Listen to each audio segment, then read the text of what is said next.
স্বামী স্ত্রীকে চিনবে না, স্ত্রী স্বামীকে দেখে পালিয়ে যাবে, বন্ধু বন্ধুরে চিনবে না, পীর সাহেব মুরিদরে চিনবে না, মুরিদ পীর সাহেবরে চিনবে না, দলের কর্মী তার নেতারে চিনবে না, নেতা তার কর্মীরে চিনবে না, বন্ধু বন্ধুরে দেখে পালাবে। এই কঠিন মুহূর্তে সূর্যটা মাথার কাছে চলে আসবে, জমিনটা তামার জমিন হবে, আজকের জমিনের মতো নয়।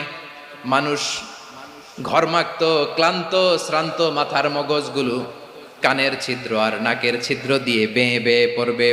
বিশ্বনবী ফরমান, ময়দানে 7 শ্রেণীর ব্যক্তিকে রব্বুল আলামিন তার আরশের নিচে ছায়া দিবেন। তার মধ্যে প্রথম শ্রেণীর ব্যক্তি হলো ইমামুন আদিল। ইমামুন আদিল, ন্যায়পরায়ণ শাসক, যে ইনসাফের সাথে বিচার করে, যে জাস্টিস সমাজে সার্ভ করে, যে সুশাসন